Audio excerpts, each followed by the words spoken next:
amin kikaw na sunga ka umding. Su amin kikaw na sunga.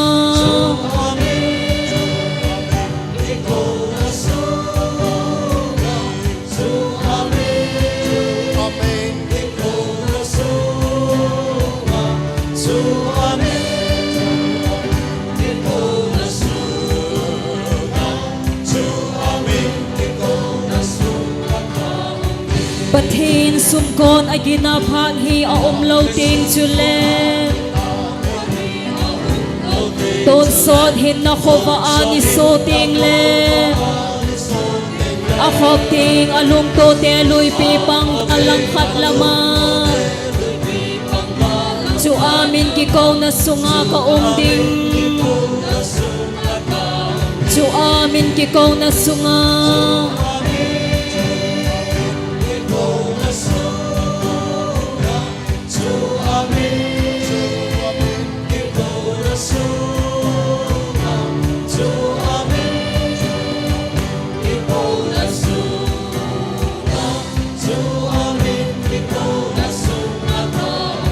Sunizing ka ba hoya Kristan mithi atho soa atho kitlo pi achan ni diu chule athen sum te ki khop ni le a inuba chung gama chu amin ki ko na sunga ka umding chu amin ki ko na sunga.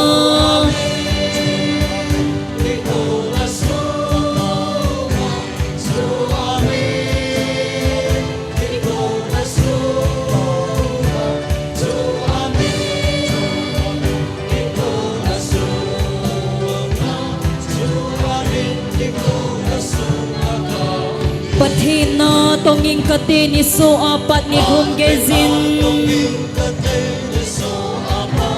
amingay lut kidang chusay choy lengi chule inato izo a ihin ni khobot hinting le chu amin kikaw na sunga ka umding chu amin kikaw na sunga.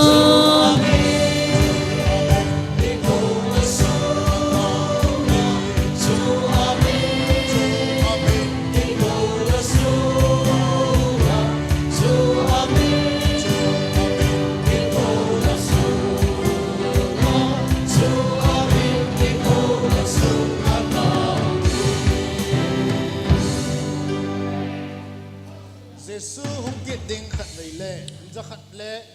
xóm là ngã. F.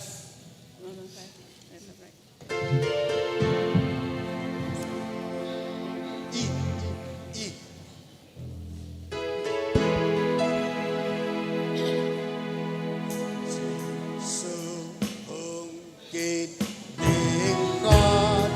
Ahong ding kigingin avan inno makon hong ding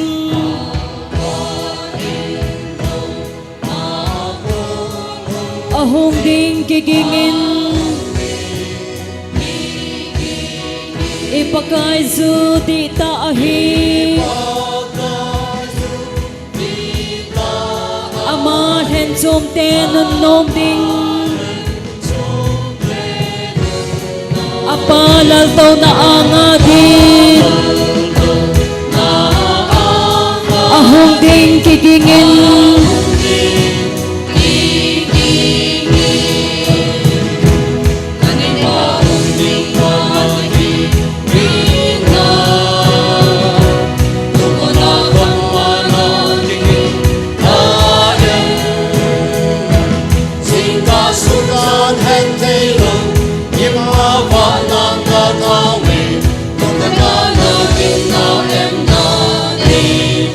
Amalaya hungkit loy ding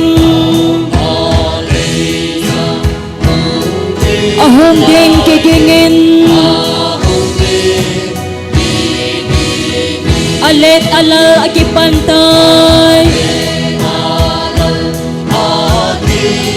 ahong ding kigingin panahal lui za ging ding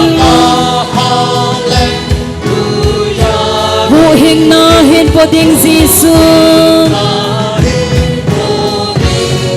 na leng pa lam dot din na von ahong ding kigingin na nay pa hong ding pha na kigin na lung mo na khama na kigin na em zing ka sun zan het thei lo ni ma ba nam na thau me lung ket na gin na em na nay pa Velvin ahunge kigingin ahong ding kigingin sun ko na ay ko va dingu ahong phat kigingin phagaw nei mi te zo se chu thu pi tan na hin ko ding pakai anga idin chi di ahong phat kigingin na nay pa hong ding phat na kigin na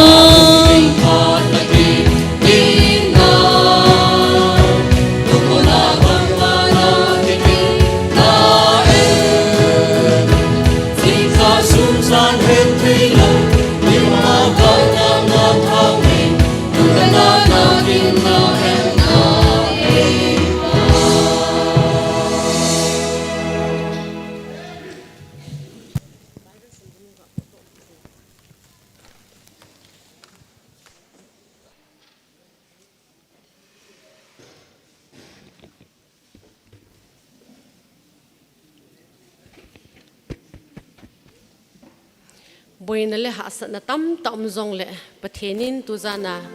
mot bung Kristan atisana alhat do ho bung mi te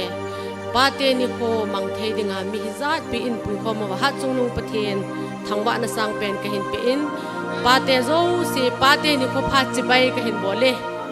chutiang lai mi pi te ho zong tu nil hai mi tam ta pathen ho khom ding in hunguvin na ho zo si zalin pathen ka hin thangwa ne he tu zana pate ni ko ni ha pathen ho khom na ni ko hi le som ni la khat al hal hagup kum sang ni la som ni la gum amo pu so hi la nu te women society mot bung a hi in thu pi sei ding a hi ai le ho I pastor pau reverend ke sil ho senior pastor hi ding a hi thangkong na bible chang hi labu zakhat la thum chang som la ni apana som la li chan asim ding nulun thempi secretary women society phat pat na dinga taw nulun nem tin hling executive member hintin wa joina la sa khat zo teng la chun umin tin women choir hon hi chan chu ga phung do in kating pathen thangwa na ding le alo pin da dinga thu theng isim dingu chu sam zakhat le som zakhat le thum chang som la ni apat som la li chan asim ding in nulun thempi secretary ka hin ko we pathen phat thei bo chang pui me phan hung kilo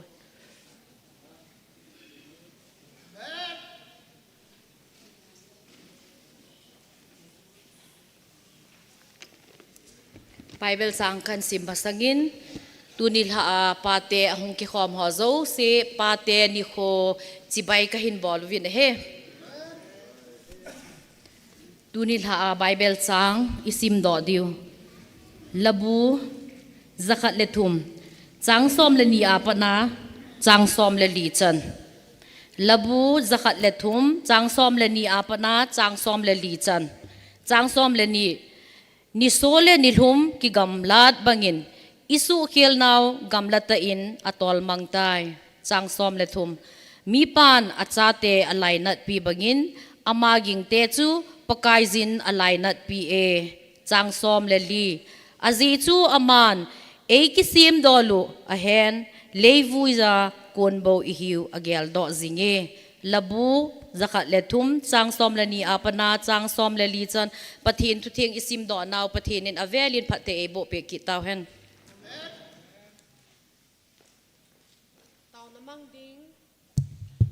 tao namang ding nulu nem tin ling executive member lo wa khan lo ham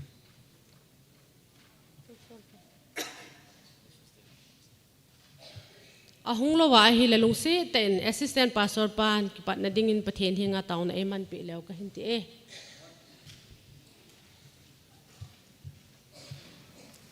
pathen thangwa na nei hite ngai lut na le happy na dim set e ngai lu hingjing wanam ka pau pathen pakai na lung sit na nang man nei chanwin tu kum sang ni le som ni le gup tu ni pate ni kholo pi ta nang man nei pi uwa sun ni hluma pakai nu te hon pate adinga angol taw khom na hin nei naw ban zama tu ni tha zong pate ni khu a hi to ki hana tu ni tha zong nu te ho to gon na noiza pakai program te ho a hin gon naw nang ma lagaw thing pi na zala tu ni tha zong phat lo pi ta nei pi owa pakai program te ho ki pan thei ta dinga phat lo pi nei pi naw chungin ka ki pa win thangwa na sang pen ka pakai Jesu Krista min pa pathen nang ma thangwa na kain pi win he ka program ho zong nang ma lagaw thing makai na nang man ka program te ho akipana pana chai na ge na lagaw thing nei lam ka juwa wa chai na la sating hi hen lang chuting ne na la chapu pakai na thumu na hong ding amazong mangchan lang ka program te ho ka kipanwa pana chai na chan ge na lagaw thing mapui na hi jing ta hen ti na pan pinangai chain e hu hing pu ka pakai Jesu Krista mina ka taw he Bible chang lo pi ta hin sim do pi wa secretary nu chunga ki pa thu ka hin sejin chuting le ki pa na taw na mang ding nu hung thei lo ji a assistant pastor pa phat ong lai thu pi ta in hu pe je win ama za le jong pathian ka thang wai na chunga ki pa thu khan sen he aba na hi wa choi na la sa khan umin tin women choir hon pathian wa choi lai hung sa pi ding win amo phat khan pen he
pa ome nu te ho ngei ta pathen nen wa se zu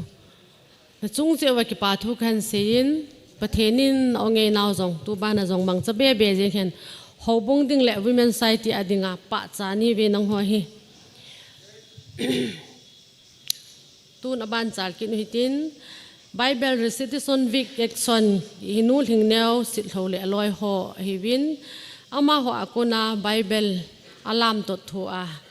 ve sa na khat i ve diu chi zo ting le wa choi na la sa khat la bung khat umin tin chi chu cha te ho mby phone en la pe diu he tun nu te ho hingneu sit hole aloi ho Bible alam to tho ding in kahin ko vin he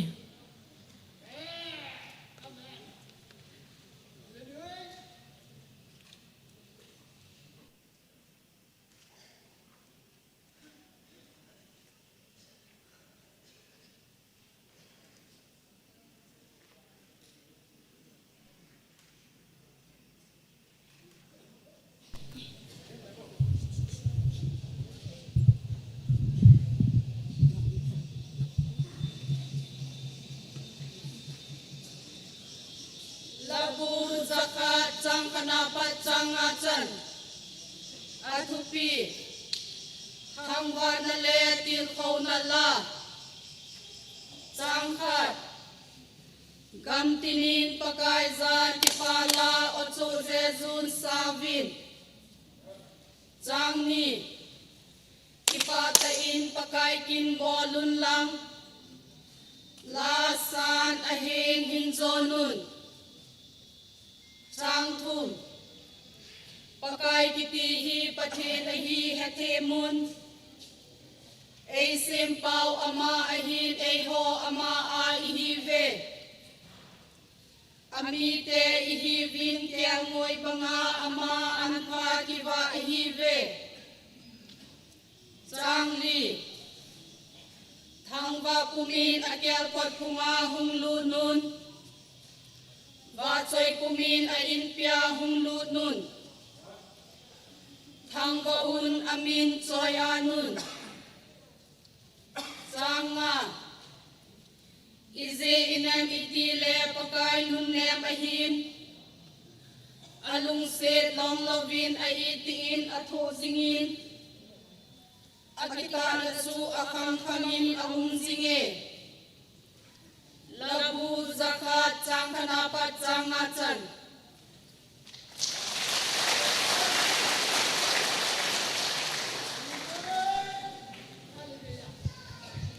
pathen thu alim to tho a en se pe ba nu te ho zo se pathenin phathen na bo hen na ho zong to asangin phache che hen lang pathenin phathen na bo hen abana hi chate ho khangdong hon pathen wa choila ngei ta in sa pe dio hen khangdong ho pathen wa choila sadingin kahin ko ta ne he aban tel action song khat ding hen he chi chu ai thu weng nu te ki ging sa nom ding win kahin te min he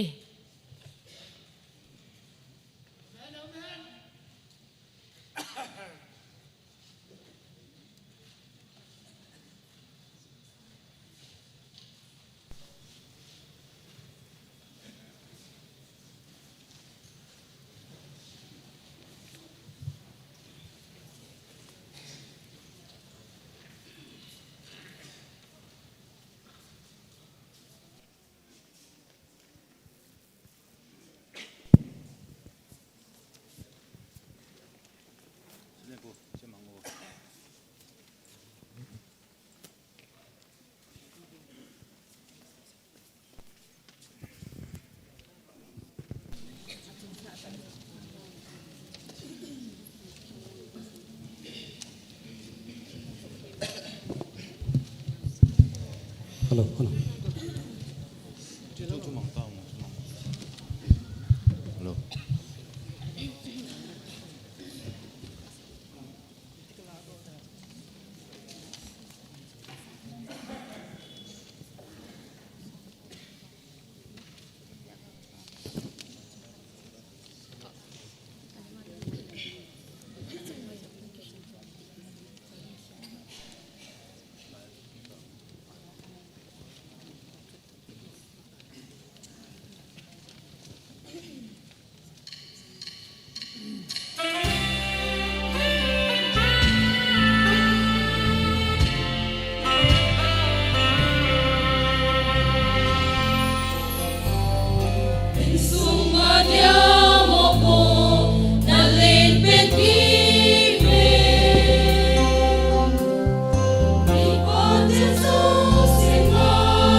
pa ambe se zingi sa te hon wa choi langai ta pa te lo pi na pa te za bol na hin sa chu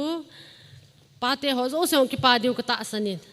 la zo nge jin pathenin phathe bo inten asa ho zong tu nu teng le tu a sangin ma cha jing hen ti taw pi naw hi tu za na i bol zo siu hi pa te za bol na le pathen lo pi na dinga i bol le hin Bible chang isimu action song hi han lang ai lo tu ahong ki bol na lai di ho zo si jong hi pa te ho lo pi na ni kho a hi pathen thangwa na i bol le he tu na zo ai se bangwin action song nga dingin ai thu weng nu te ho pathen phat thei bu chang pumin ama ho jong tung ta leo ki pa min te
Nikipa na we mo pate ho adang zong tam ta kane na la he nu te tu za na hi พระละสอดจะเวียงขัดบุกเห็นเปียวเห็นนะประเทศนี้นูเตหอลามหินทอหอประเทศนี้พัดเทบอุนตินอเวหอโจเสียจงตาสาเลหกาวาคิดลโคนาอินเดียวกตาสนินประเทศนี้บ้านจามินพัดเทบอุเห็นบ้านฮีพาสตอร์ปาโกนาทุปียังไงดิวเห็นปาเตโลปีดานทุยังไงดิวเห็นอีทุงไงในดิ่งวิโกลูพัดเตจานันกิสุเทียงวิเตนพัดจมนักขัดเบเนียกิเลดิ่งินบ้านจาวินกิโกหิเตเฮเซมาสังกัจุนทุปีกงในดิ่งินนูเตฮอน Father's Day ละปีกติวินกับผู้เลี้ยกำกันเสียมสาวหิน Reverend เลี้ยกำสิทธิ์หินเอ็นเสียมปีโอกุมตั้มปีกันสตาวินอาฮิวางินตุจานาจงฮีทุปีกงนานูเตฮอโจเซนกันสาดิ่งวะเห็นนูเตหงโดโอหิตินทุปีกงในดิ่งินปาเตละปีกะสาวหิตินจะโจเตียงเละปาสอร์ปานพาดเห็นกิลาดิตายตูนูเตบาจอยละสดิ่งินกันโกเว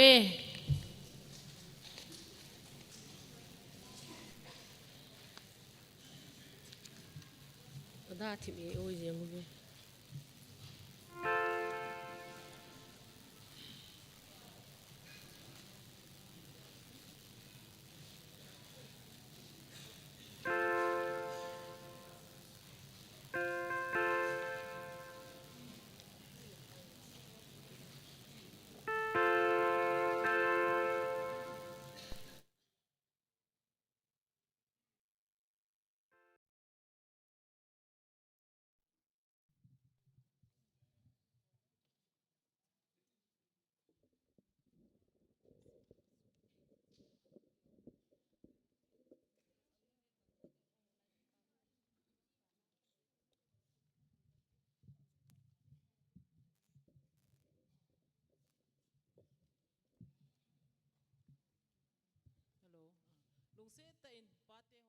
si chu hi chila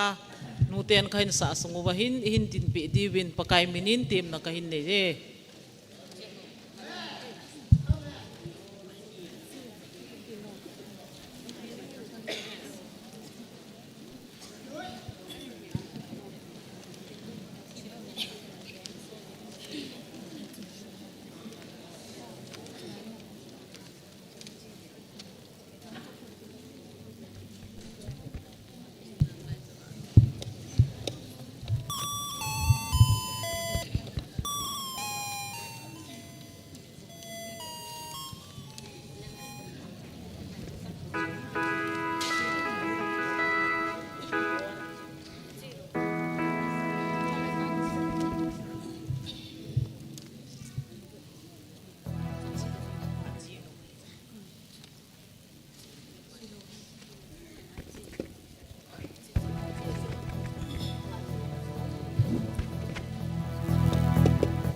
ใช่เลยไม่ใช่เลย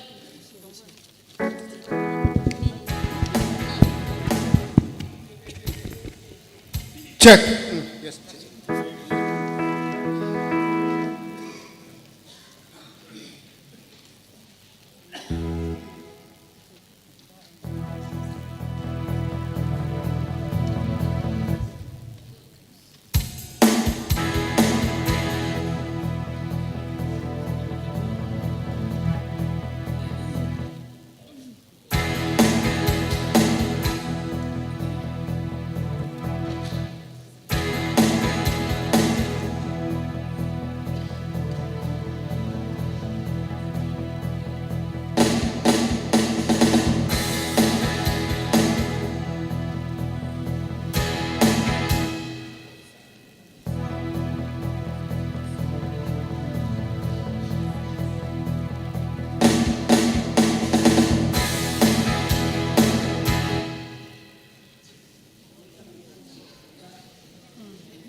thiên thằng vậy nung ta hen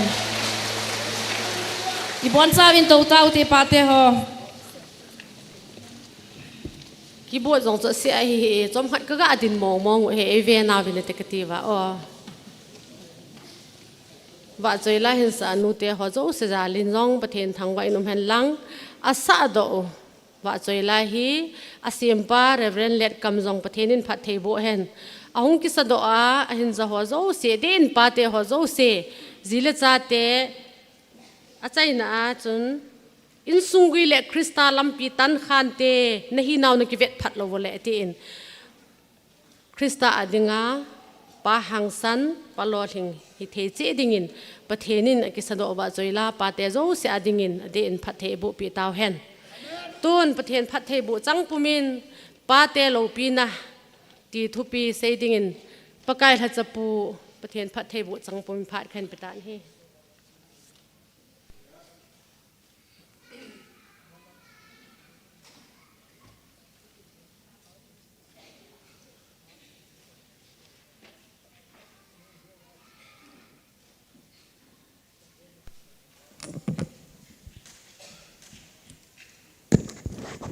Hello, check.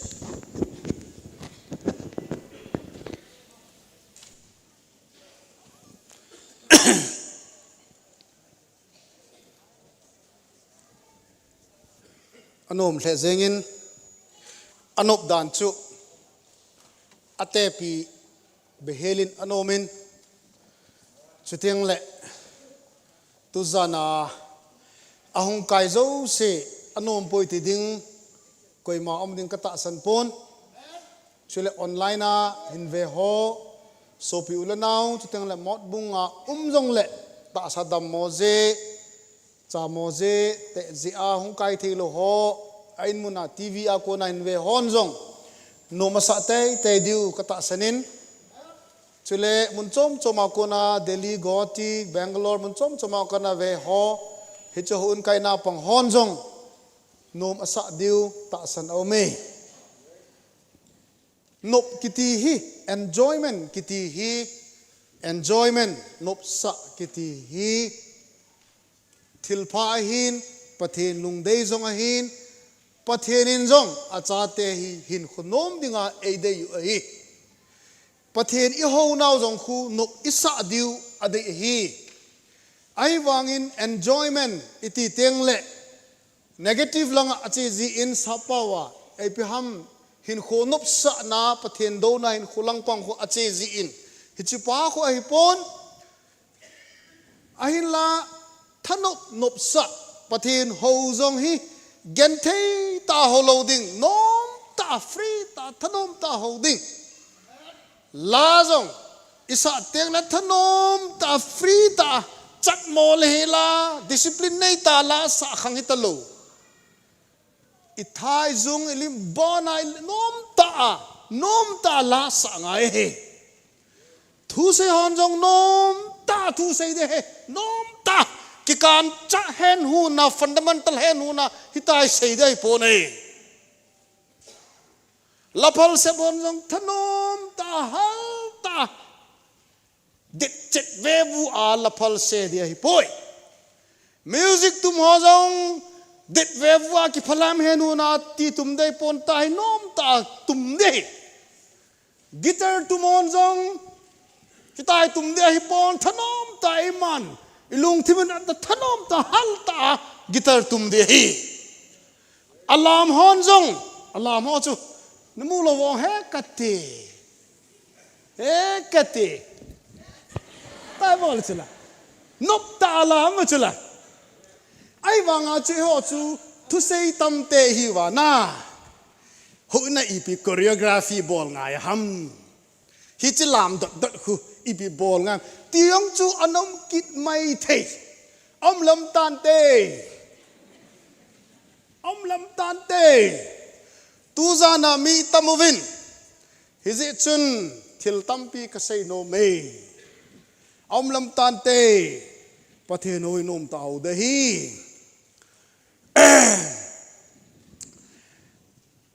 koi ham khat chu aki hovin a hi le na sei do lo nang po nang pai sei do ki ta na te 18 ka sei do de na min ka sei do lo de kho poi ka ti pen na min ka sei do lawang di lo de ka ti ein kam kha na sei jin khat ami yong chu ka tho na ai wan kho ka sapon angai mong hi ni ho na a chu hotel la hi a ki ho lim ve tiu cho hotel la ki ho lim vin ve tang zingka punggu ma khai jong gei ki sata a tu a khup thang pastor na pan sa wa power a choi ta pungsigi a ki kai ta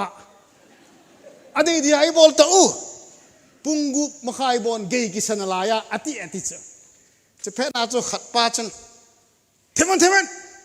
punggu mai ka ya pungsia ba hun kai bon kai lo ati hun kai lo che kyo a he ma ho chu asei ba hon kai lo wai hon kai lo bu na hon azin ka be a cho hon kai le phadi ya hon kai lo ve tang to khup thang na ki tun do wa pungsigi a hon nei kai sa ta khol e a cho khat pa chen katte pungsigi ai ka ya punggu ma ga hon na kai khat ha te khat pa thip cha ta ti e hita ba chu i tu hin mi khanin tu alam ho yong chu ka te alamo long chu yam pile mi khat chun chi chi ho nai pilam ngai ti lo jong im diwe nu pi ho long chu bible chang action puma hin sim ho long chu ko ham khan aseum ki di chu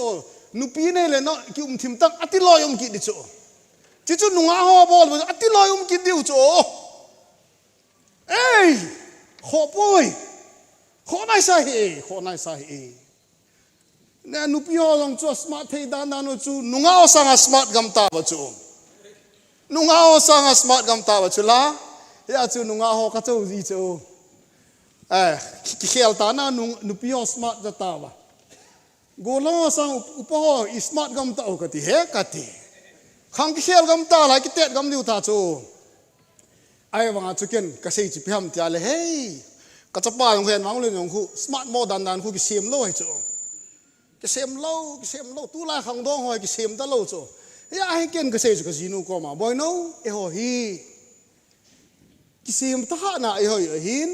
khang dong ho hi ki sim mi yong le a hoi sa he ka ti e a chu kum som nga wal ho chu achung lang ho te se lang ho chu ki sil ngim loi le ki khel le ki hoi yo lo ta chu anunga ho chu hoi nau chu angan si na ra tia chu lungmon di ai mai na pha lo nau chu nupi ho aji ampoi anom le zenge tuni suna nu te hon fa chipchi vela chun pate adinga angol town e nei pe we pate ti teng le pate hi na wa mi pa hi na khel khel hi jong le lam kai ho pate ho ding atam zo nu te ho adinga hi lo chu pate adinga town nei man pe wa chuban ki na tu pi ngei ta pathen to thon khok thon khom jing mi pa ti a pi ne nei chong na se tabanga pathen thu lo pi ta nu ten pate e ngai lut dan hi sim sen lo he akidange hichai ikitil kho lo wai le ipi ibol ta diu ham ai le hete chun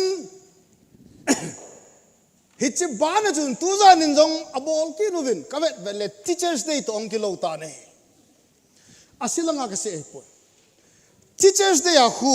ken chapong ho ka til kho na khu ipi ham ti ai le teachers day bol teng le students ho khun ama class wise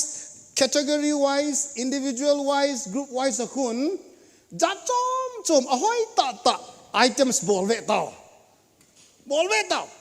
hichuku chapongo thanup na a ki chai ai pon azil kung ho ozo azana ve sana chu abon he chitabang banga chu tunia zong nu te hon sunin zong nilum ken ba chaila saven ka lungthim atong khan ka tha nom le jengin hilanga ko na kadina kala mai tai tu zanin zong za chom nu te hon la sa yan lang la men lang i pi zong le na bolwin cha te on lang khang dong te on lan ngai tain sawin hi cho in ho zong na thanup naw a hin chung chona pa te ho za na le ngai lu na na bolui ze in na chung wa sei zo lo ki pa tu ka phongin nei idamuwa galeto long phatna lampi ang tilphan bo la kum la thaung chile khowei mothers day teng le pa te hon hitsi nu te hon e bol pe bang wa hi pa te hon ipi ai le thu ding wam ti pa hi items programs za choma to pana ki go na ki hil na inei diu hi ti yong hi lung thimo ka koi no min hi board of deacon ho to khom na kanei jun zani masani la achun a hile athu chuitin ka se juvin hobung sunga hi panmun za chom tbl anga kuna tbl anga panmun nei jong aumen chuteng le hobung a sponsor hi jong le hobung a head pe evangelist jong aumen pakai la cha ho hi head pe utin acknowledge bolite tichu akisejin abon wa am khom di ukinga in evangelist heleni ukinga azopon ipile tutuahi modbung baptist church akona tba panmun vice president here puraven vumthang president pu El Kipgan, Reverend El Kipgan, Vice President ahin ama pu Reverend visit lo edal ha nungun lam kai reshuffle ong ki bolin etichun Reverend Lun Lalin President alo in President Vice President adingin ho modbung hubunga ko na pu mangcha misaw de na ahin nei naw chunga de na hitan tuni apa na pu mangcha misaw Vice President TBAI ahi to kelhonin hilanga hung to nang lope hen lang par sa lang ai nang ka te nong to dingi please come could be we take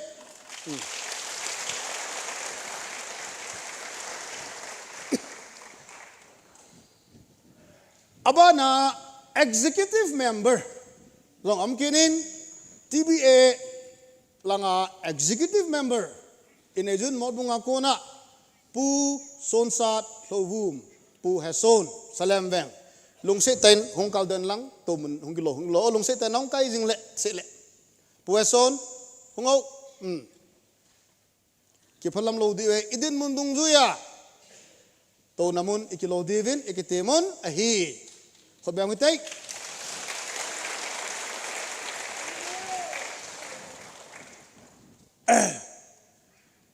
aban kina Evangelist Helene amahi kimang chajing ahin tunha ongpon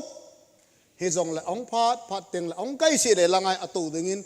tim na kanezin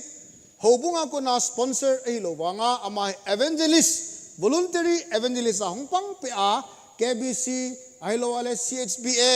KCC munjong sia kimang cha acknowledge ki bol modbung hobungin zong acknowledge bol khat evangelist Helene to thang amazong ong kaya pana abana en kute na se win lang ki phalam lo wa langa ong tun do ong to dingin tip na kanezi na hi pu evangelist paulal zonga hin ama hi shilonga amjing na lai hin heti chin tin khat le khat ikidop to wa ikito sot to wa panila khom wa ikilung to teng le I ha diu gal zona inei diu hi pu lamsat amalong former pastor hi na anaki ko do hin ahin la ama choice in tin hilanga khun ai nei pi to ato zaji tan chongchuka force nompon tun hla ong kai di lo je chon ipile ama thu hitan tin zadinga lom chuteng le tundinga lom boldinga lom chu board of the ken langa ibolu chan chu hi han lang sobite ho tuzana hiche Father's Day ti lopita iman diu to ketlonin minni hi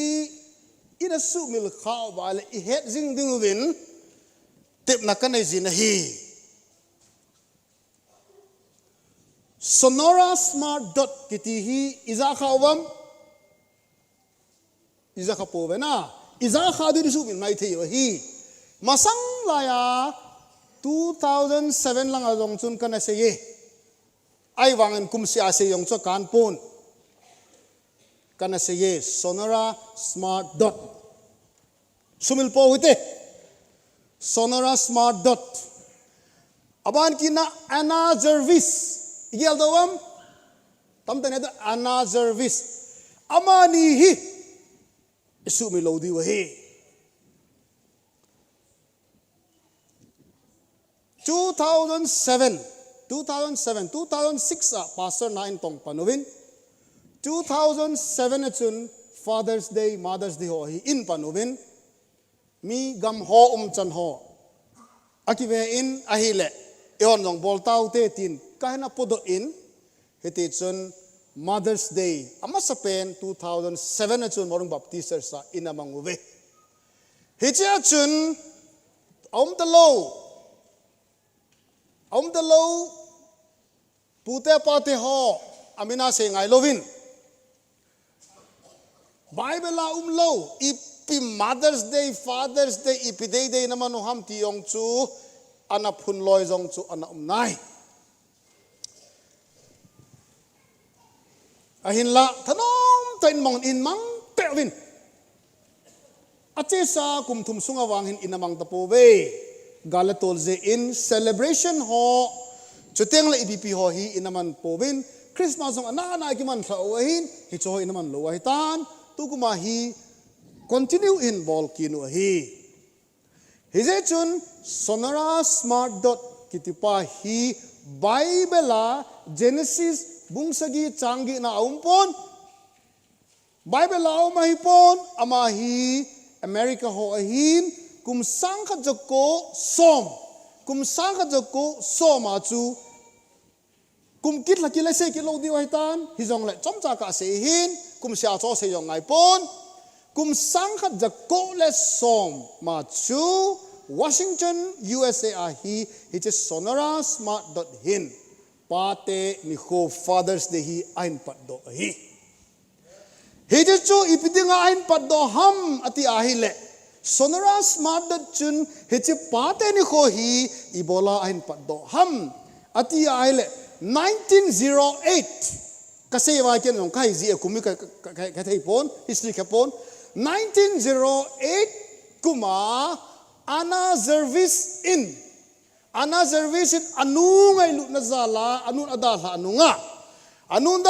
apan achate ho an kisina apahin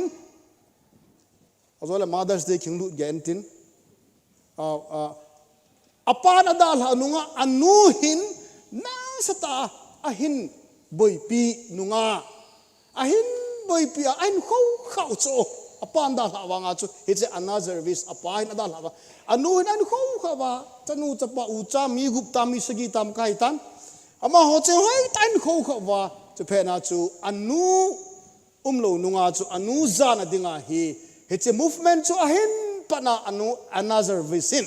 ain pana honna khia chu 1908 na hi America bum pe recognize hungi a Mother's Day chu ain man panu ala hitizo kum 1908 910 kum nizo wa hi why only Mother's Day ibola Mother's Day se ki mang de ham Father's Day yong pate yong tupi hi ti a sonora smart chun ahin pa de hi Bible ibolo hi poi ti chu chom chai ga se no movie ahin la Bible ahilo wangin nute man lut dan le pate man lut dan chu kiche selin pathin le khabu thenga mun tam pi in acp ubi na hi alhom pena aneu pena seidinga azo a women secretary nun ain simdo psalm number zakhat le thuma chu zakhat le thuma changso the as a father pities his children so the Lord pities those who fear him. Mi pan achate angai lut tabanga chu pathinin jong amaging mi te chu angai lut hi. Mi pan achate angai lut dan chu pa mi pa alopi dan agun dan zading dan ho chu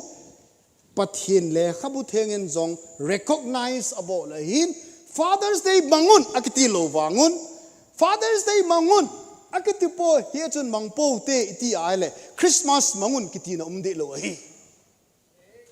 Good Friday mangun kitina zong umde poi Easter Sunday Resurrection Day mangun kitina zong umde poi khatcha umlo hi ai wangin pathin church pathin lekabu thenga pathin tu na hil dung zuyu wa eho ekitil kho na dingo wa apa pa na en manwa nisi achu Christmas ahi Christmas iti tengle Jesu pen ahin Jesu chu aping tha zo sia danga is eho nang la kia danga Jesu hung pe ahin nisi achu Christmas ahi tai ai wa nisi Christmas dong le Jesu ong peng monge tiani khat imanu chu lo pi ahi hallelujah Jesu chu athi chu nang le ke ding athi a hin isanuwa ita sanu hitan heche athi na chu nitina e ding athi chu he da hin ai wangin heche resurrect crucifixion day ki set be ni ho Good Friday ni ho a Jesu chu kadinga thimong mong hi ti saphong na nei chu pathin alo pi in hi hicheni khwa chu ahin la hicheni khwa chu Jesu thi ai ti na hi pon hicheni khwa chu Jesu thau do ai ti na hi pon hicheni khwa chu Jesu chu peng ai ti na hi poi ai wang atha ki gel do now chupanga chu tu ni hi ipate iza di hi ti na hi pon phat ti na ipate iza now bana chu tu ni khoi pate dinga ipe do hi hallelujah pathen thangwai no men heti chu hin ahila ka sobite ho tu zana tu chenga ga ki bonu hitin tu cheng apostrophe lo apostrophe ki koi nele ki koi le lo ki bot na ga ne hitin wrestling ga bol hitin athu le thu ga ki nel sa hutin thu pi chom cha ga mang hite hilaya hi Father's Day father bana apostrophe s possessive noun a pate a pat a ama a ai le cha khu pa ehon pate ni kho iti winai adi ta chu pate ni kho hi pon mi pan ni kho he che Father's Day pate ni kho le FATHERS apostrophe plural hin pate hin ahin la ong ki phu do apana ong ki che hi mi pan ni kho aput do pain apa za bol na apa gel do na abol hin mi pa do si ai poi similarly chutabang nge ya chu aman apa za na bol banga chu nangin zong na pa za na bol ding nangin zong na pa za na bol ding hi chu a hi teng la collective a chu mi pate active nga chu hi che nangman na pa father singular s singular apostrophe s mi panikho hin mi pate nikho ahi poi mi nu nikho hin mi nu te nikho ahi poi aki hit na hobunga thupita mi pate nikho imanuwa imsunga ipa nikho iman luwa hele ifele ti kasay no mine ya chu tuzana koi tabang apa nikho apa za bol na a hepa ka ki pa hilai thupi nga yu hitin hilai thupi ta izipate hizong atalen seki ning kating ga semat ta dute who is a father koi ha mi pa ti chu biological father chu abulahin thisana ehinga ipa chu ahinan ai wangin eima guardian ei chunga eimo pu na ipa din muna dingjong chu ipa hin chuteng le tu line khan to dung join nu te honjong azi pau azi teu hi happy Father's Day atitawin pathen ithang wa obin a hi aze chu numei chu apa ada sa azi pa chu apa tabang banga anu tabang banga agol hopen tabang banga ai mazo sia indelahin numei jin azi pa chu happy Father's Day ati chu kilo monai sailo hi gilahi pasalin jong azinu chu Mother's Day ya gift api chu kilo monai sailo low pi ai thupi ai hitia tu zana hitse fathers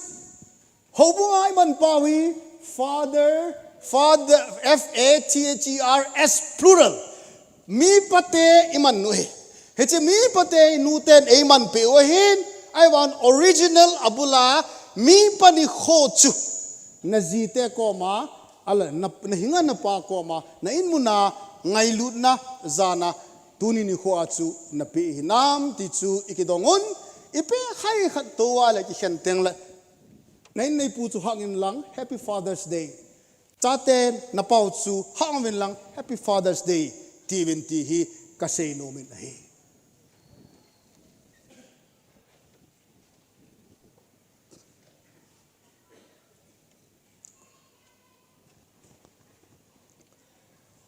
lung thema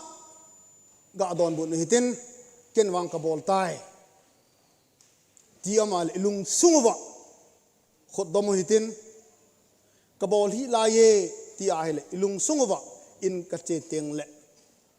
minu kain a kain nei pu cha hin kain a kapa kate pu kabol ding hi ti dingin ki gelu te aban kina azonga Christmas ni kho khu sanga hu nitina pakai apin pas thupi zo ai iti bangovin tunia thupi ta Father's Day iman pawai ki chai di ai pon initinin khowa ipa izipa izabol nala ingai lu na chu ivet sa ding pa chu athupi zo hi Valentine's Day hoi celebration hoi kana gel thupi zo jilo kazinu thase jeng khon nai boino nisia Valentine's Day iman la kati pen ai wanga chu ani kholong thupi ji ai chu ka het lo ta chu pan teng ka man ta sal la na Valentine's Day ya bana nga nga in na ke phaji lo he ya chu hiti chu hey so bite ho ani kholong athupi in nitinin khozong athupi e ti pa chu a hi tun zana ka so bite ho ithupi wa tun la tu zana ithupia sei diu hi koi ho tai lut pu tim hon na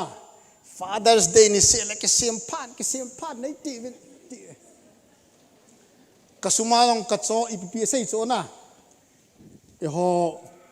pate ho tuni e ho kisim phat ding ni kho ai poi ilopi na o sei diu tuni ai so bite ho ilopi dam da nu hi acknowledging the worth of a father. Mipa agunna alopi na hi chate hon I het zilo e tunia isei no mo he tuni hi pate counseling bol ni ai pon chate counseling bol chate ho na kai chu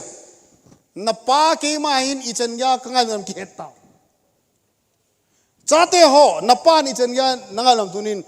thua ne diu lo ato ne do diu na zu yu mai mi pa chu mi pas thupi ai so bete ho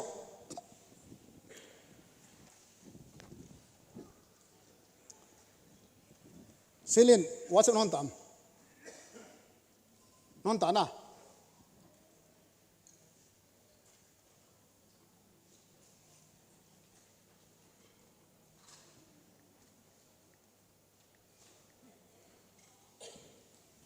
namu am kothat chu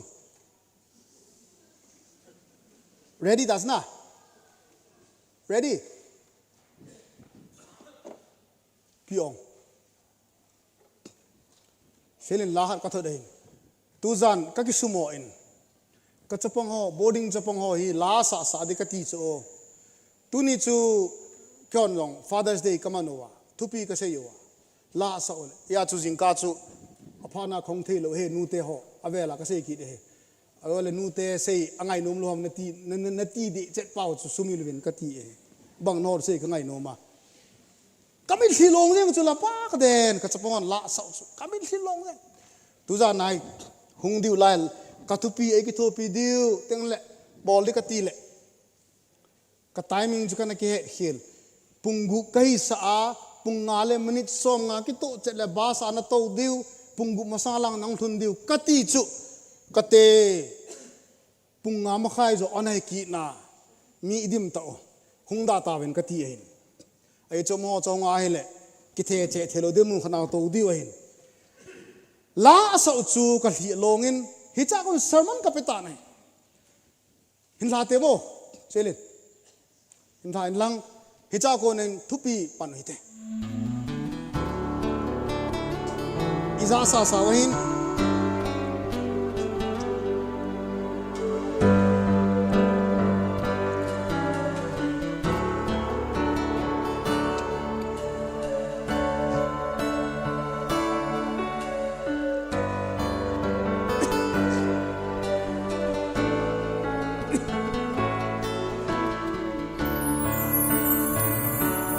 Có ni hoa ấy hem vì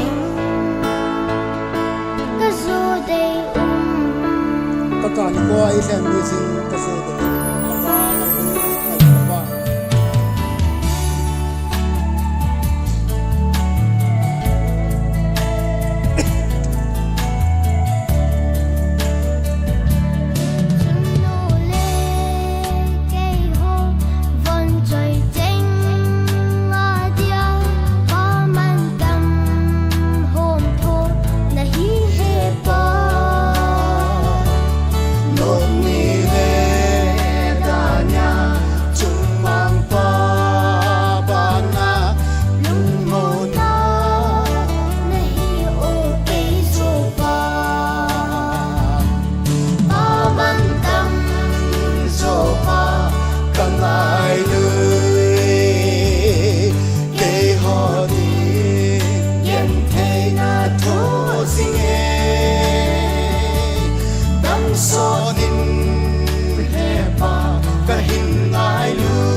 Pachadia lom sing o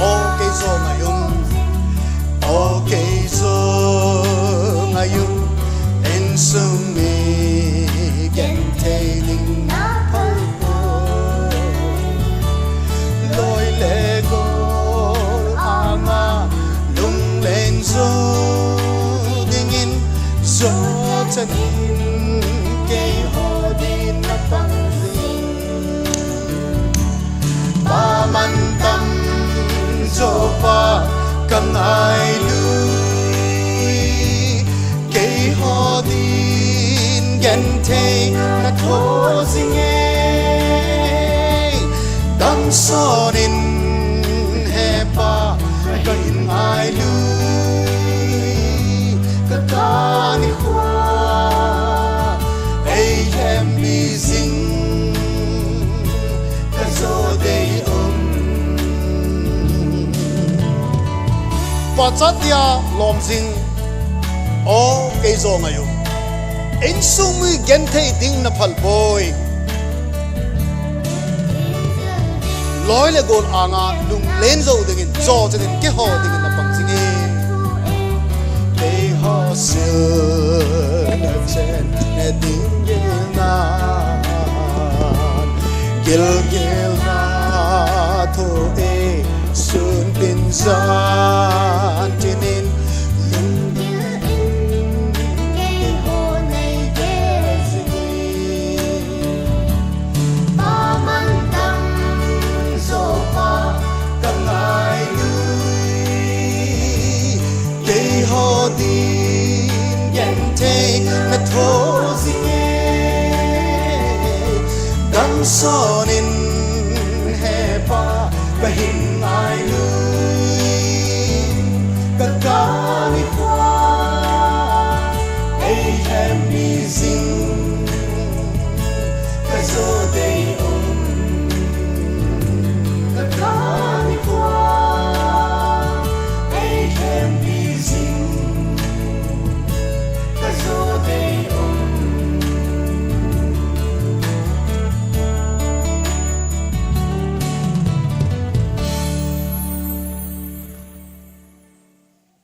Hitchila cheng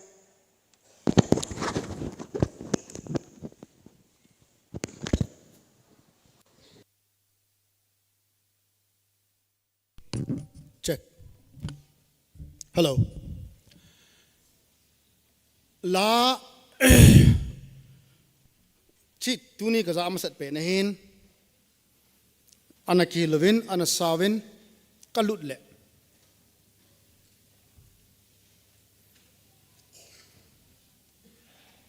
emotion cái thi lông thế chập bao cho thi lông và la sao ta cho explain cái bol kia na cái sao là thi lông che kia nó agil dan agim mấy dan cho chỉ zo wa cho thupi cái se nu la pate sa te angai lut dan hichi azo pate ni kho hi bible la uma hi pon ahin la pa man lut dan a het zi a ahin pat do hi ti banga chu hi chi a la sim pan asu hi Bible a hi pon ai wangin Bible dung zuya pa man tamdan ain su da hi kakani khuai lem bi jing ka zo dei kanu ka pa chunnu le ke ho wan chai dia pa man tam hom tho na hi he pa tunin pa te ho hi cha te hon ipao inei lai sungwa na pa athi teng le he pa hung tho wo ka ki si ti jong le chun kan lo ai pa chom lo ai long chunga ki si lo na dinga hi ipa a hat lai adam lai sunga hi zabol ding ngai lu ding ase ngai ding lom ngai ding hi nop ni le dania chungmang pa ba na lungmon na hi keizo pa ati chu kanop ni zong le kadani zong le kagen the ni zong le koi ham chate azut chu pathin ban ta chu mu thei chu apa ta chu anu le pa te ni khoya chu pa te emphasize bol ba ya ai wanga inu le pa cha din mun takhat ai la pa te ni khoya chun pa te chu ha emphasize ni pa lo pi ta inom niya zong idanang ki pa niya zong ilut na ding ama sa pen chu ipai o pa man tam zo pa ka ngai lui ke ho din gen the na thu jinge dam sonin he pa ka hin ngai lui mi pa hin acha te dinga gen the tam ta athu hi ti hi pa te zo sin he din cha ten wang a he ji lo ai ke kaneu lai ka jinei masang Bible kasim masang Bible kasim awang chun thil chu ka hetai imai ka hetai ai wani chima sanga chun ke hinom ta kapan ipi hu sum aneya ahauja ipi akana ge le ai wan khonunga kaunglet nunga theology kan sima munchuma kan che nunga hi kain sung chu kain thim tan keizo an kan ki thopi thei ta nei mi pate minuten achate adinga hi again thei na hi mi chan amu lo ai in sung mi gen thei ding na phal po ti cho koi ham mi pan mi nun acha gen thei dinga phal dinga loi le gol anga lunglen zo dingin zo chenin ke ho dingin na pangjing et achan adei chu apan umlo amati lo he ola la hle ma hle zo lo teng le o ka chai akipan ipika bol di ba ha atia hilanga gen thei ta sum alo cho school kai now college kai now aban ibon itso na ho ya ka ibol ho zo se dong inu ipan hilanga ha sata alo iti chate tamten ho hello ma ya chu mila a izum ding adei lo zia chu inu ipa chun na sata eyong mi pa khali pha na chu kachanon chi e tela kachapan che ti al sen ki moti ti talo e ki gela kapa ka gel do in kapa hin Bible kan simlaya chu atoka hi su sa ampon ai edong a kichenin hepa na toka e chumel se chu ka ti al thang boy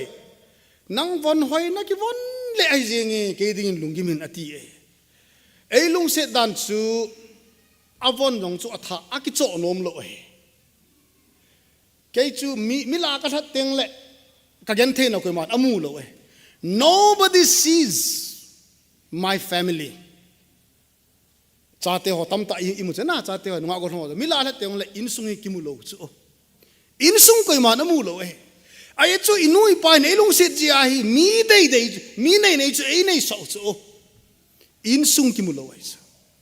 ya chu loila gol anga ilung lit na dinga chu inui pa chun hichan gi ya chu ei kim pi a agent pi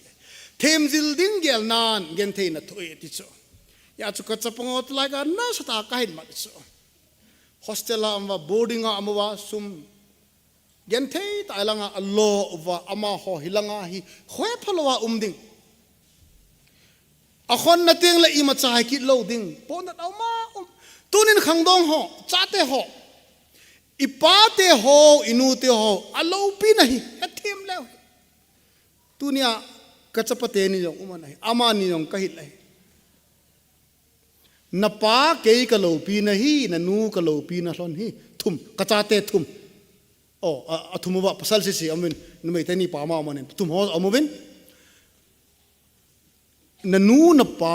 practical saying kate midang kasele mind na bol zivin na nu na pa ke chate ho tu na ong kai hon ka gen thei pi now na ho dinga kapan na hui na su miluwa ile ni khat teng la kathinong teng la he pa thubu hi che kan bol ki si idi ya kap lo kan lo kan hi met tu ni thino ko vela chun me tam ta ko he pa so la len i bi sei zia i pham khat sei zo na mot choi na ti chu ka i pham khat sei zo khat na a ki si dam chu ka ti mot pang khat choi na ti lo che he pa kan he no kan chon tun kan cho ati kisi tinunga kisi ya pangong tu ni pate ni koi pate counseling bolte pun chate ho counseling ne diwe tu ni pate kalal ni wi pa mi pa atupi dani zukhamin long achanga lu tho hallelujah kapa zukhami ti noise hen na pa zukham pan jong nang ding agel tho ich napan zu adon banga chu kachain zu don da hen ati chu ipa na pa noi se ipa na pa sei na ngai lo tu ni ong khang dong tam ta akile dom ta beta lekha na sim thela ya ji nanu na pa sum tam ta na pe thela ji bi na bolong tu ni kachapong hung lew ka ti chu phat kan het hil chu suna thupi ka sei wanga chu mi chân ge ai chapong lao deep tak sei sei ji lo ya hong diu ka dei o ka phat het hel chu ka lu ha mong ka chapong long chu mal chen kon chi goi jing la ka ti chu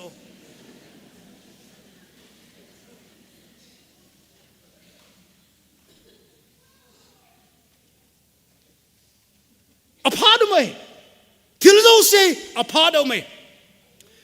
sub 10 better late than never bolil sanga gay apazoi giti hu upai umlo ho dinga sei bo za kinem hi bol la hil sanga igei zong la apazoi ti thui bo chu he chu better late than never chu na hilo dinga chu don't be late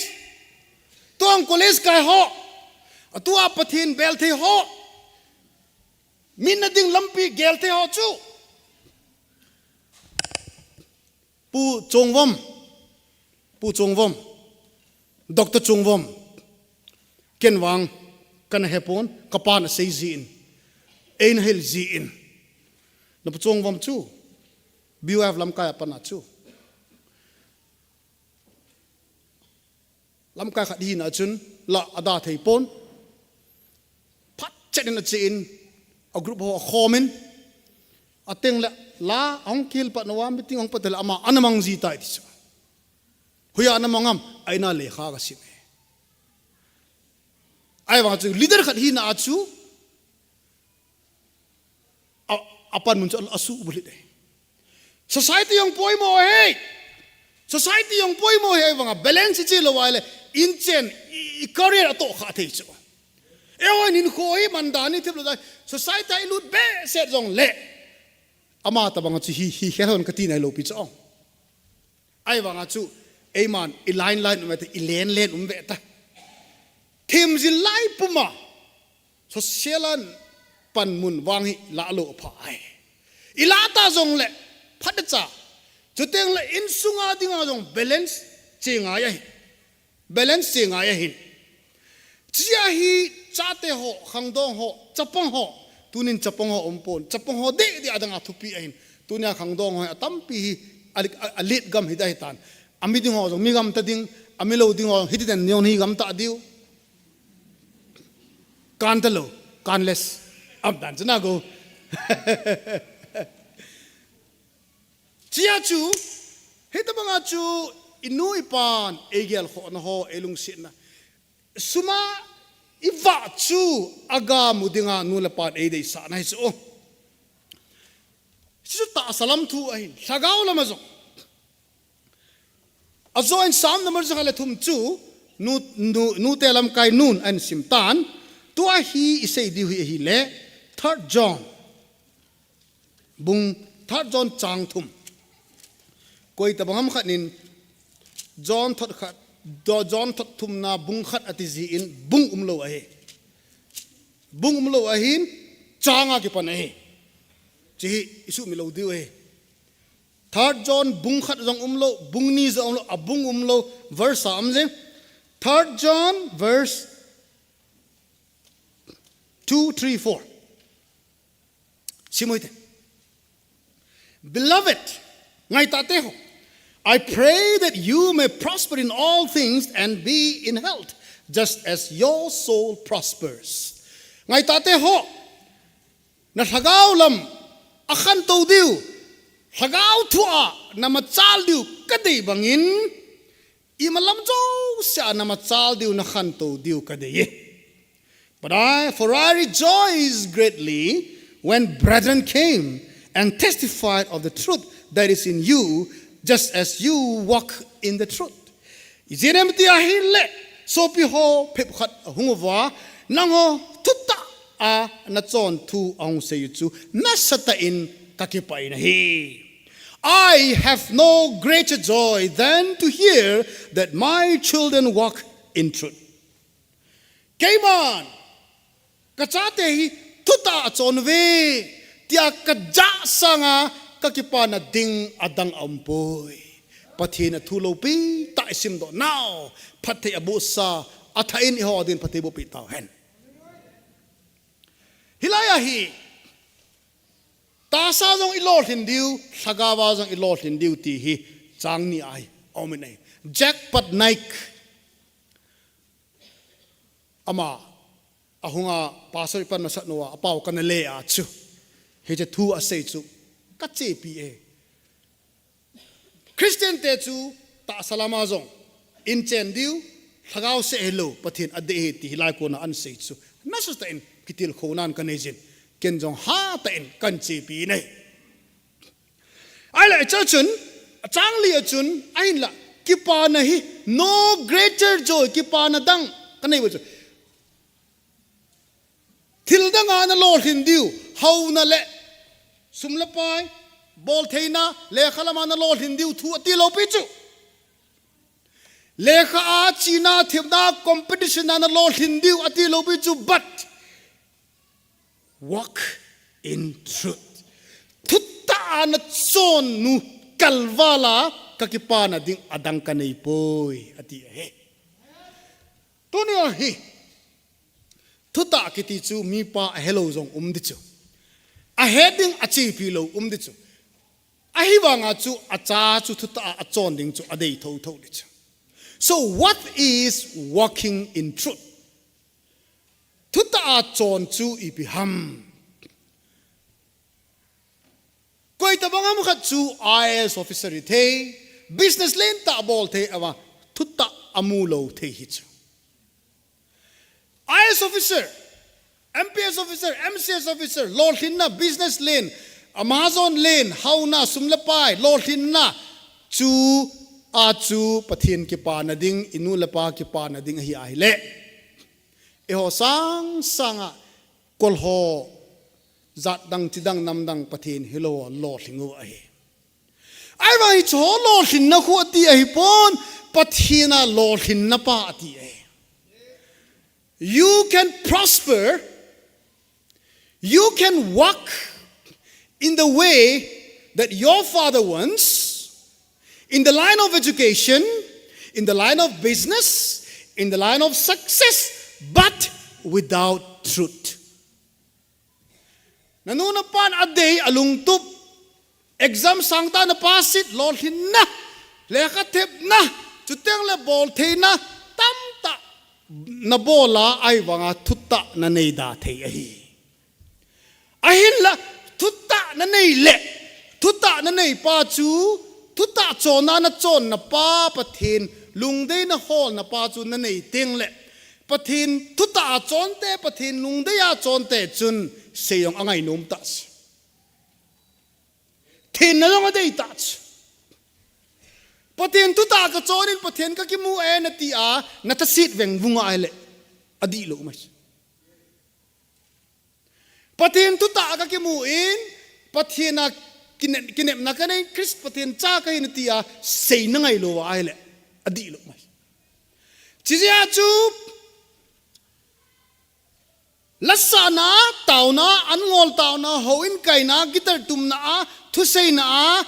ithanop tabang banga chu in sunga jo inu ipan asei chu ngai ngai ne ya chu in khowi benai le tam ta hi a hom ke wa hin kho kimang hilanga pathienin abolin atipa ki bolo inu ipan abolin atipa ki bolo wa ai wang hai langa mi pilung I hol pa hi ai lo wa I thanop na I che pa hi hi che I se ngai na pa a hom ma hi chi je chun ku so bi te ho khangdong te ho tunin I pa te vin I chan ge za e ngai lu no wa I chan ge ya I si mu wa hi chan ge ai phailin ban len e so wa hi chan ge ai mi e so nu wa hi e so the hui I biziam again the now aiwa again the na chu imu lo hi kapan again the na chu kalit nunga kamu in kanel na kamu pon kanun again the na chu kalit nunga kamu in anewin kamu pon aiwa kai chu chapa chang khat ki ya chu kadai de e chop pi hone bidal sus bo che ina chop pi hon pon kaka yang bidal sus kadai be se na chas to bidal sus thum kane he kalu hang te na salla bidal sus tu ya kadai he bidal sus hu kadai so pa ina chop pe zo lo ha ina chop pe nom lo ham ka he po kaka ai bidal sus adang ka se yo se ka pan ina chop pe ai wang lang hai ama gen the ama hin alo la hi chuta bang a so bi te ho tu ne noi pa te hon khangdong te ho I pa te alo pi now Father's Day happy Father's Day aselo lai hon in hun teong le pa happy Father's Day pa nengai lut na pa hiche apostrophe as singular father mi pani ko pai in sungwa isu te devin pakai men kitim ni nai mi pani ko hi mi pani ko hi mi pate ni ko ai poi mi pani ko hi ain la society khat hina chi hon nu ten pate zabol na e ne yo hin anom tange jin hi tu jana so bite ho hi che thu chang chom chai se you I have no greater joy than to hear that my children walk in truth, not that my children succeeds in education, not that my children succeeds in business, but my children walk in truth. Tuta achun Lord hinadang sa ho min Lord hinadang chu tuta abay chu elbai ahi pate ho ilo pi ve ke jong pa khat kahinan kalo pi na kamu che jengin kacha te ho thum ho chuteng le angai lo kachanu tenin jong na pa hi kalo pi chu na nu hi lo pi chu nei za bol vin lang ka se ngai zu vin lang tu a na neo lai zu wa cha te ka sat naw hi na su min lo diu ni khat teng le na nu na pa na ka sa lo diu ka hin sa ka cha te ho cha te ho ko hi jong le hen inu pa te I ka sa lo diu inu pa athi nu egsi kan po I bon cha ve pathinin phat thei bo hen lang I pau alo pi naw hi tunin I het now chung chona pudo ding le zui dingin pathinin phathei ebu ta hen ka ki pai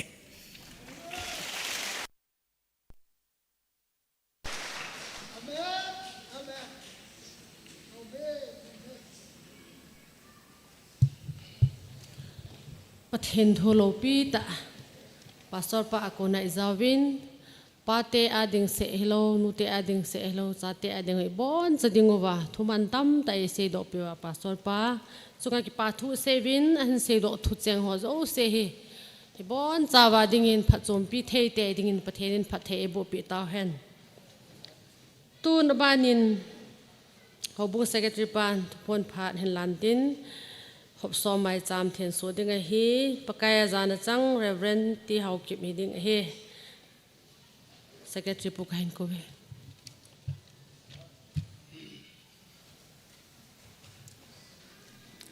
hello tu phat sana pathei bo wa hat sunung pathen thangwai nom hen tun la pathe ni ho khom nom isa che diu kata sanin a he tuni pate ni kho sunin jong pate adin an ngol tauna nute lam kainan imanguwin nute lam kaina hizong le pate le khangtha tampi jong aung pangin tuni an ngol tauna pangjat chu mi kisim dungja jani le som sagi la khat hin adein mi jani le som sagi la khat he che an ngol tauna hung pang ho zo se chunga kan jong ho bung la cha khat hinan ke pa thu ken sejin no zo sezalin pathen thangwai nom han so le tuni ni tha hi women society ho lam kaina noya ki pa ta pathen hi ho khom hin item zat chom thanom ta in ma hon jong evet sawin mi pi ho jong ikipa che diu pa te ho hin nu te dang ho khang tha te ho ikipa che diu hi ikin ka kinep na hin ikipa che diu ka ta san na hi tu ne thain nu te ho hin program an lam kai te ngole ka sei lo wot wang chun discipline khat he tam zon an zui jiu cho pa te la khang tha lang ho school ham college ham ti lo wa uniform hi ki zo ji lo hin nu te ho hin labung asa du jong le form a ball ngap chawin action song a ball du jong le bible recitation with action a ball du jong le hiti hin uniform hi ki sai ngai te na ball ngap chawin hi che hi pathen a za naw discipline a zui naw hi che vet hoi ta a hi je a item zat chom hen thola wa hi che uniform hi atum be a kaga lai la hi tabang thil pabol ho zala hi pathen thangwa na kan pe ai je nu te hon labung hi hen bible lungchin sei na hi hen chuteng le action song a hi hen hi che ho chung chona jong khang tha te hon wa sai na labung thanom tai nei sa pe win MBYF ho zo se chunga jong ki pa thu kain se jen hei tunan la ki man cha chu ki go be se lowa hopi khat mang tabang he ta win ki pa ta ki go be se hi jong la hen hopi khat tabanga pathen hi ho khom wa man tha thei ta jewen avelen ki pa om je in pathen thangwa na kan pe ke na hei ông thong ding hấp ta sung in zong thanom ta pathen ho khom na ho a pathen cha te ho i pan jom jing ding win kain tem kin ve tu ông thong ding hấp ta sunga jing ka taw na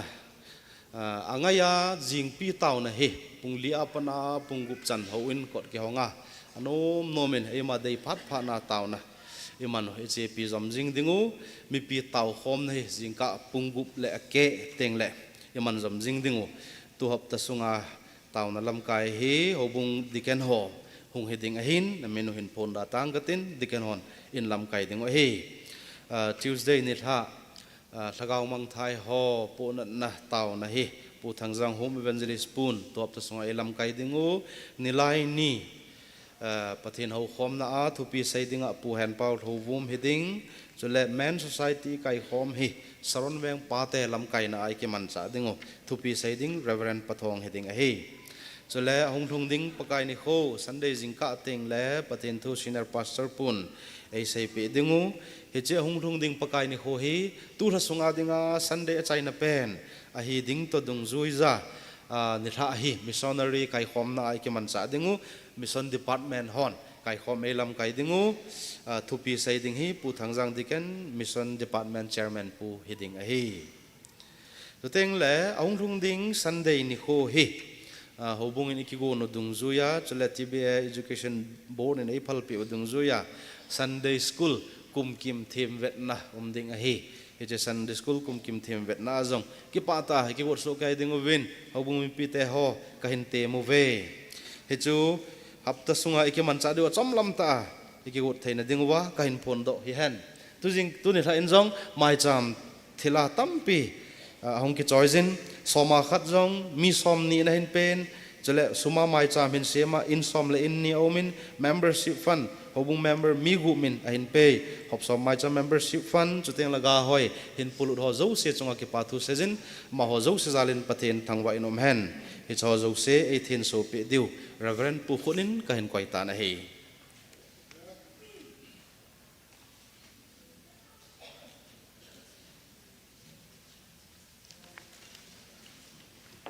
Pakai nga ke patho se yukte ka ke pa we hepa pathe nei bo na sim jo lo ji in na cha ten thangwa na cha na sang pen nang ma kain pi vi nei tu ja nen jong pakai na cha te la ko na mi som ni soma khat na mai cham thil khol na un thil khol nen an chai lu naw chunga ka ke pa wen thangwa na nang ma kain pi we hepa ahin pe in sung mi te nanga ko na tha ta phat thei na bo ding jong na ko ma ka thum pi vi ne hi chu teng le piu sum jong hi na leng na to na man cha ding in na la cha pun na khut thi nga kan lan do ke ne nei mai cham suma hin pe in som le ni mi som le ni amin ama ho jang angai cha no na hi nga no wa asum hin na leng na to na ding nga namai sama hin pi wa hi in angai cha dung yu che win nanga ko na phat thei bo na lo len na pe chi dingin na ko ma ka thum pi wi nei asum jang na leng na to na man cha dingin nang ma kho na kan lan do ki ni hepa che teng le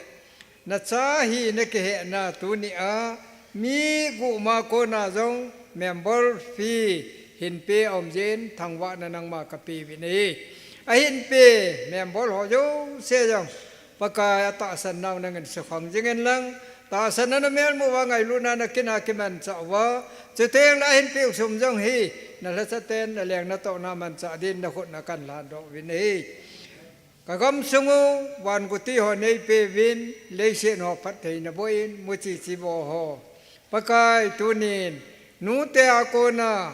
namai cham che an che ho ga hoi ho ko na je moyam jin thangwa na nang ma ka pi wi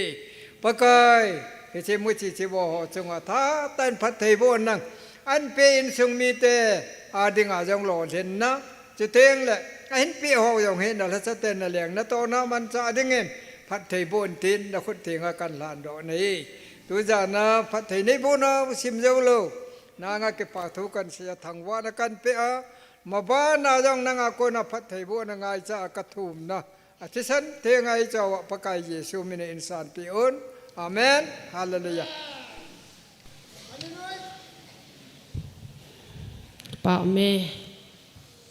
het dinga thil kho ho phung to sting le thil to ho than do na pakai tha sa te ni akona inei ta ji un mani zalin pathen thangwai nam han lang tu na banin program inei na la jubin kyo hin ki khen pi da de tam ktiu he nu te ho hin nom ka sa win sunil hum ke jin pa te ding in an ngola ka hung tawun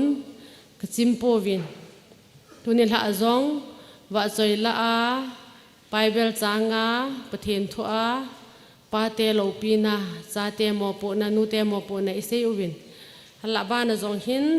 hi chana jong jun ka lung na o chim ki pon pa thil pe jong hi ang ki koi ki ni pa thil pe phan hi nu he them cha person nu athua na pe gon ham ata ta na pe gon ham kai he man phan hung ki la ta le ki pa min te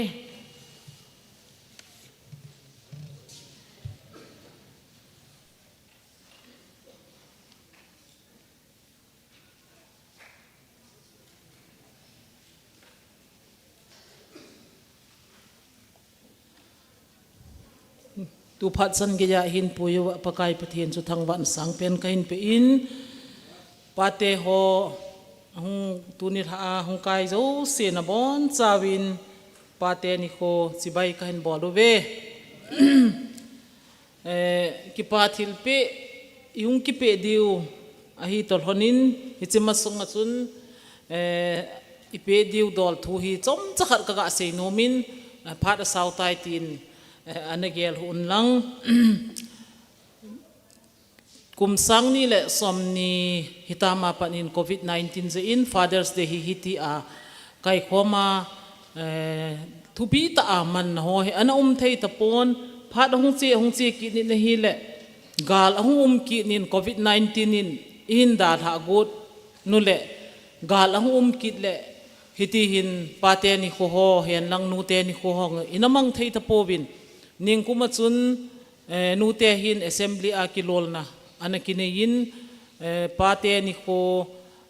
hile itabanga chu pate adinga angol taw na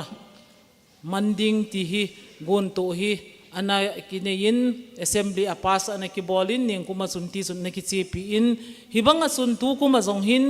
assembly a kumbula pass ki bol so hi le pate hozo sedinga hi angola taw na gun to sim ding program sim ding hizini le ahung chu taw khom na ahung chu ki pathil pe so hi jong le khat ipam thil neu khat pe di ti hi nu te hot assembly a pass kana bol chu hi ai he ahin la aphat dung zu ya chun ko ham khat pat se la time carry a chu ki hung ki mang sa jeng hi in pastor pa le secretary pa hin hiti sun board of the canin ahung ki phat sa dung zu yu win tu ni ha program jong hin ho mo pu na nu ya kai khom na inei di wa he ati a phat sa na in nei pe uto ki hlona chun tu ni su na chun an ngol taw na program cha sa gun sa cha an ki sil ha in pa te tam pi jong hong zaw win ki pa le jingin ahin na ki pa thil pe su na pe ding ki ti pa he an ki cancel ki nin ahi khama chu tu ni ha mi pi kai khom na a pa te ahung kal song ho hi kai khom na ahung ho hi ki pa thil pe hi ho hi jong le nu te ho le cha te hon ka ngai lu naw le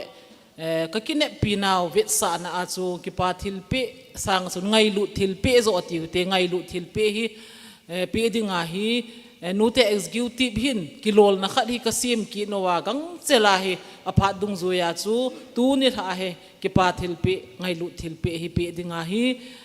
kana ki ho naw chu tu ni tha hi to dinga chu hung ki go nga hi in tu ni hin pa te ho hi alung neu thei na hi povin na cha te ho le na ji te ho win ka kine pi da nu hi pa ki ti hi ami mo pen jong ami thei pen jong na ji te na sa te win ka kine pi naw hi thakhat khat he ti hi ka hin phon do no min he pa ami mo pen jong aji achan akine pi na sangin ami thei pen jong aji achan akine pi na sanga he ichan ge ya ka kine pi ham ti hi hilanga banner chunga kita zong ko iga vet le pate in sung dinga apandan sa khun hoi ta in sehi zong le hen isan ge ya cha te dinga pangam in sung dinga pangam mi pa hi ti hi thil ha sa zo se dal ding le boina zo se sul ham dinga pate hi phatina nu te ho cha te hon ka kine pi wa he ti hi ka hin phon do hi tu ni tha hin nu te se hi lo cha te ho to kabol khomo ahi je hin tu ni tha hin hilanga pate to ho hi BYF chairman pan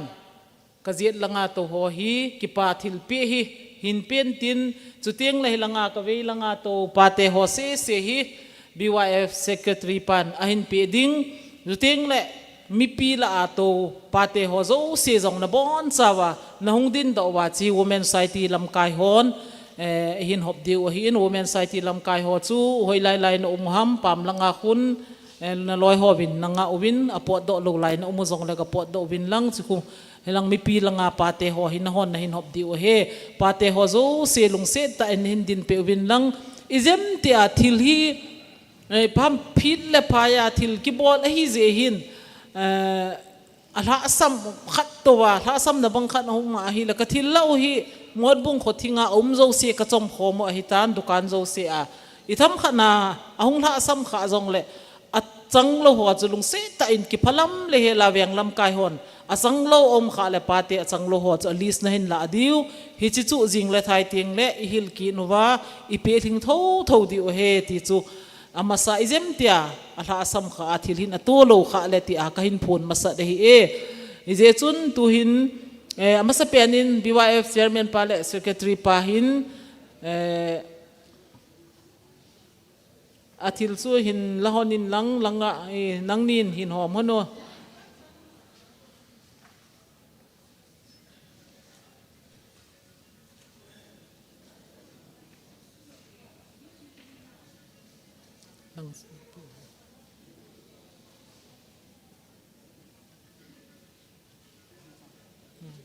ลาจะบ้านผ่านปาสเตอร์พาเป็น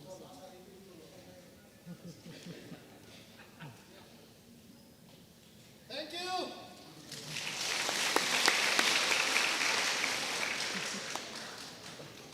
วันตั้มตะก็จะใครนะเด้นวันหอหอยตาสมาร์ทเท็ดนะนักใครนะดีว่ากันเปียวเฮ้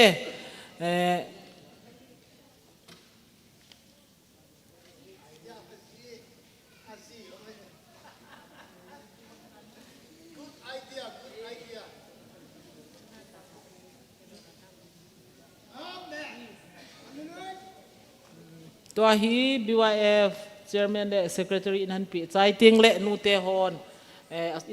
มีปีละตัวหัวปาเตหอหินหอบดิวฮีจินปาเตหอโซเสน้องน้ำมันเจวันงเสตอันหงดินดีวินทีมนั่นแหละตาวน่ะก็หินนี่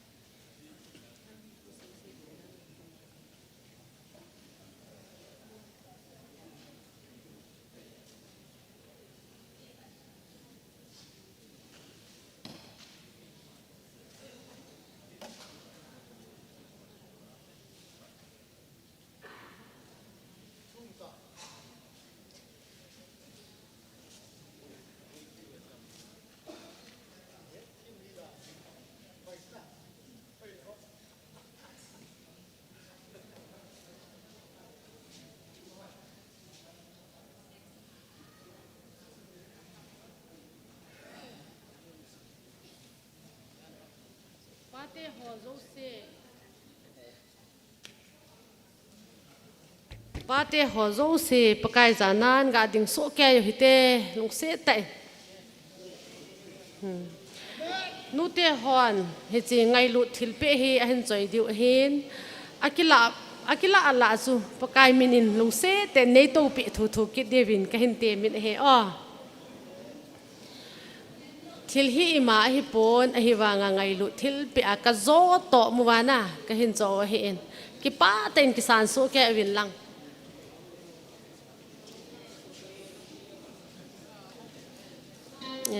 akila ala so ega atopi onlang ka ke pa ve ke pa ta ne la pyo zu ka ki pa ki no he ke ho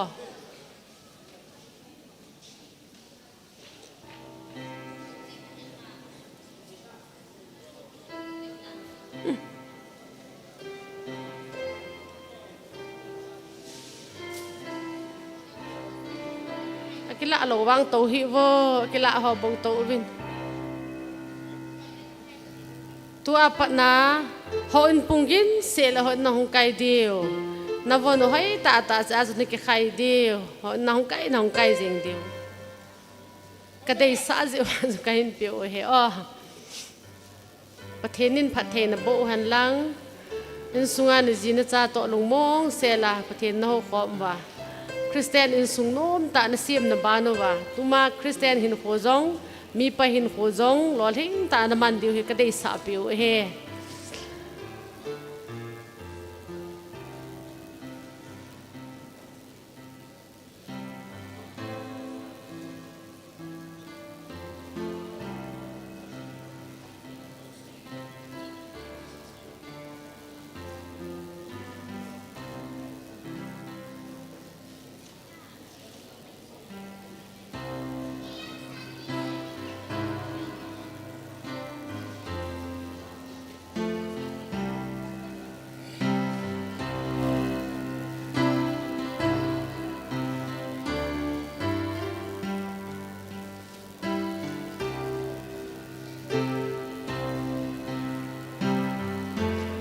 cái phát lâm lâu điều hệ chân lâu dòng lễ hôn bè cái điều hệ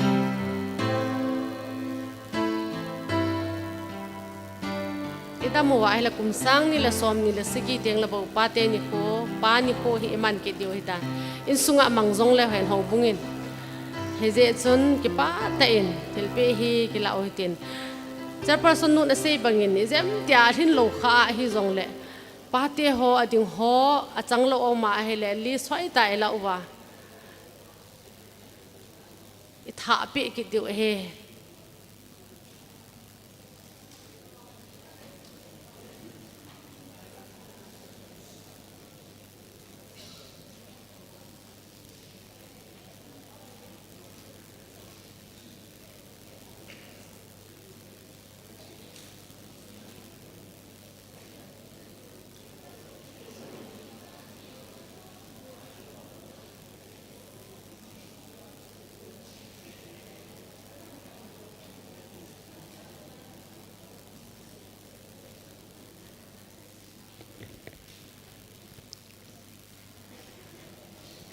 thiên thu dòng ngay tại ngài zubin kitil kho ta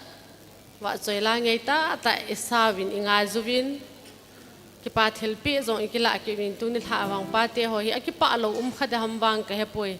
tu ni tha ki pa lo pa kha le wang mi ki dang hitan te ka ti ekin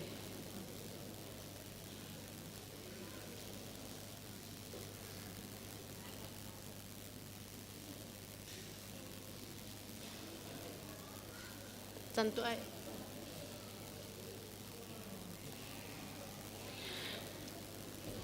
pastor pan ahin de than dung zuya zoting le phat chai na a pa te la pi chu father say la pi chu zoting le mi pin isa khom diu he e ama ho mo pu na la ki ko hin pastor pan hi chu isa khom ki ding me sein enzo a labung pate la pisa na a hung dinga nute ho zo se chulang hin pakai minin khat ve hung ki nun lang mi pi he ho di lam kai diu bon cha wa sa khom diu he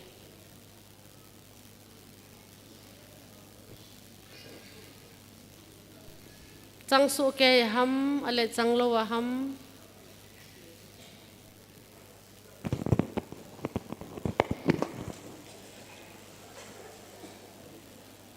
part safe ball na dingin nute ho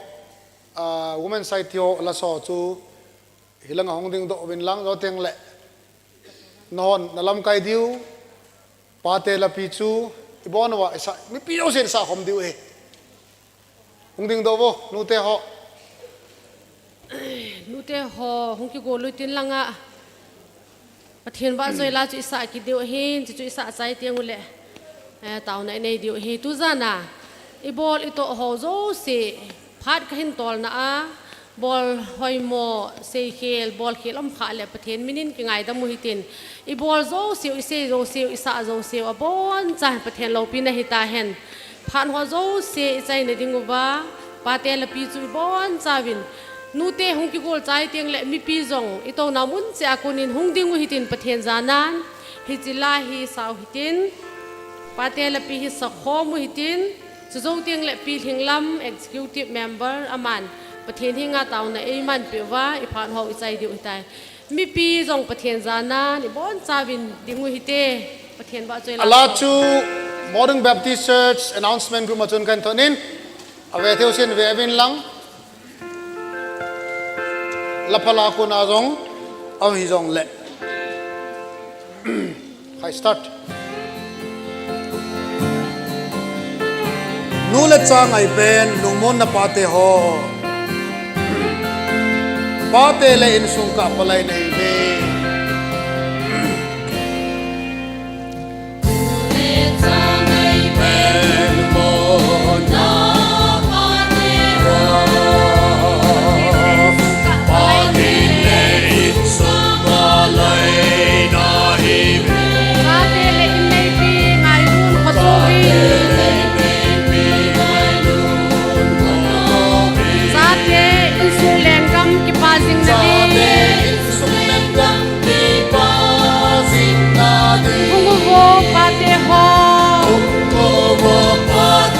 la saute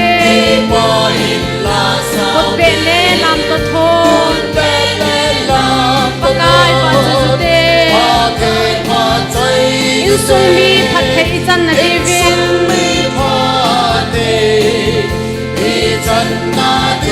ngày lụt nan cái bung khăn nụ tê in sung mi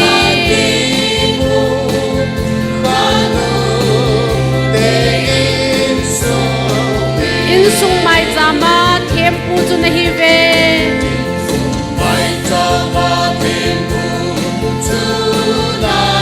mi pa hi na ki vet khanun lang hangon in sung hem ding gal hat satan atame in sung wile krista lampi tan khan le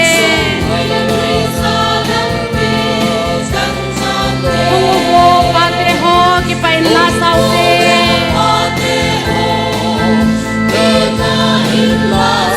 khut pe le lam to thon pakai wa su su te in sung mi phat thei chan na divin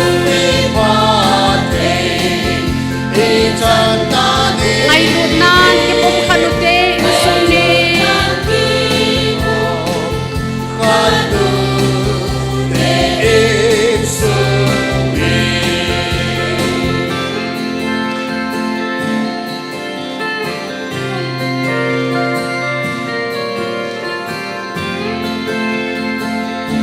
Kristan ahin na hobung api banga Kristan ahin na hobung api banga ahin na nulet sa pingam jeng mi pa nahin kung son hen hilay sin na zong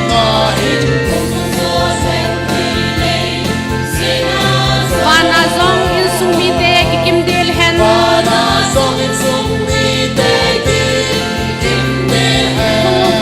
pate ho ki pain la sau te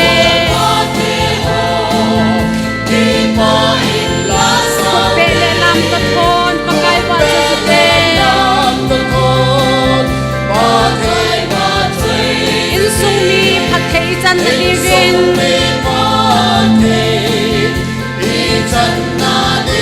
ngày lụt nan cái bung khăn nụ tê in sung mi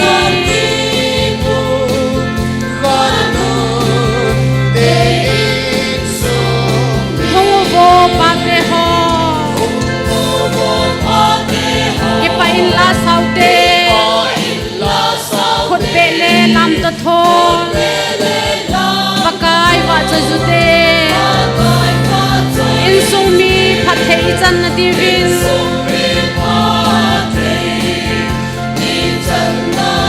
ngày lụt nan cái bông khăn nụ tê in sung mi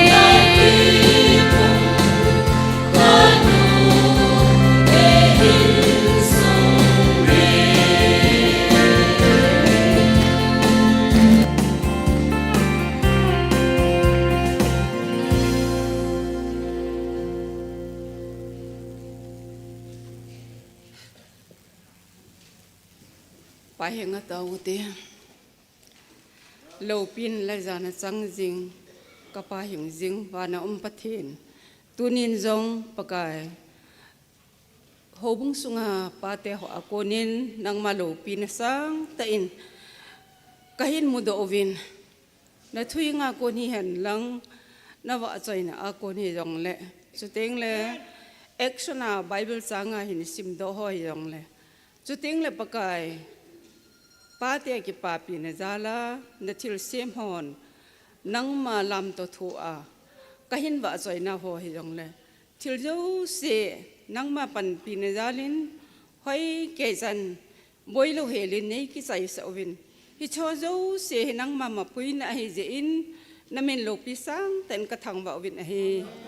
tun ka thil bol ho jo se le set mi hem ki pa na se hi lovin nang ma ki pa na jong a hi thei na dingin phat thei nei bu pi un lang na thagau theng nei ron pi ki ta ben katia e ngai luwa pakai yesu krista mina kong tau hi amen